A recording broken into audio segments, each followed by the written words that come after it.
What's up everyone on the internet? Think you make this video party. I'm so excited to upload this one for you guys because for this video we'll be taking a look at a film that is long overdue in terms of sequels and in terms of content for this YouTube channel, and that would be Dr. Sleep. Now I say long overdue because I actually tended to watch this film when it was released in 2019 because it was released around my birthday, but I never saw it because I was too big of a chicken. And when I saw it a year later on HBO, I actually planned on making a video about it, and I think I intended on releasing it in either October or November, but never got to it because I was just too lazy. Well, better late than never. So like I said, this movie came out back in 2019. It's actually meant to serve as the sequel to Stanley Kubrick's 1980 film, The Shining. Anyway, the movie takes place 30 years after the events of The Shining, where we now follow Danny, who is now an adult and trying to suppress his shining through drugs and alcohol. And one of the things I liked about this aspect of Danny is that even though The Shining happened about 3 decades ago, he's still traumatized of what happened in that hotel. Which is totally understandable. I mean, if any of us survived the night in a haunted hotel where our dad tried to kill us with an axe, I'm pretty sure we'd be drinking like there's no tomorrow. But later on, Danny decides to do something about his problem where he works at a hospital and uses his shine to comfort dying patients who nickname him Dr. Sleep. And things go pretty well for him. But somewhere across the country, there is a cult of psychics who are a lot like Danny but hunt down their own kind for their steam. Now to clarify something, a person's steam is what gives someone their abnormal special abilities. For Danny, he has the ability to read minds, and later on in the film, he meets a little girl who is a lot stronger than him, making her a big target for this cult. So most of the film is about Danny trying to protect this kid and at the same time coming to terms with the trauma he went through from The Shining. And one of the things I liked about the movie is how there are several character cameos from the first film, like Wendy Torrance, Dick Halloran, who's the cook who introduced The Shining to Danny, and we get a nice little cameo of Jack Torrance. Now even though the original actors of these characters are either too old or no longer with us, I do applaud the visual effects team for trying to make these actors look a lot like the characters we saw in 1980. Another good little nod is how the film also adjusts the voices of these new actors so that they can sound a little more like the original actors from the first film. With that being said, let's talk about some of the new characters. One of the things that really caught my attention is how there are a lot of people like Danny who have special gifts and are both good and bad. And one of those characters is this little girl called Abra, who's not only a telepath like Danny, but can also move stuff with her mind, which soon gets the attention of the story's main villain, Rose the Hat, who's sort of the leader of this cult of psychics.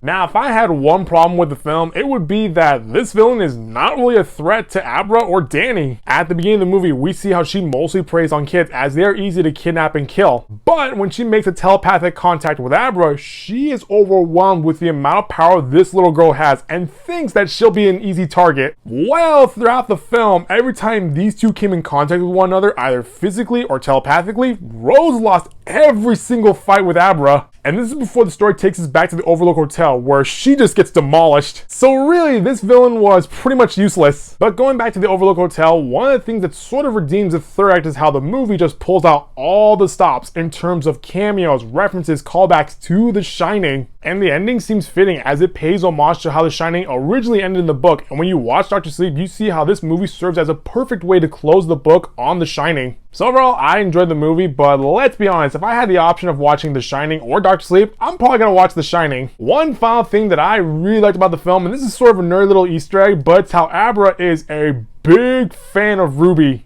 Anytime there was a shot of her bedroom, you can see that she had a lot of figures and posters from that show, and one of her favorite characters in particular is Emerald. And seeing as how they both share the same powers, it makes perfect sense that she would like that character from Ruby. But anyway, if you're curious as to what happens after The Shining, you should take a look at Dr. Sleep. Well, that's gonna do it for this video, guys. That was my overall view for Dr. Sleep. If you like what you saw, click the subscribe button so you can get the latest updates from this channel. I'll see you next time with a brand new video. Bye-bye.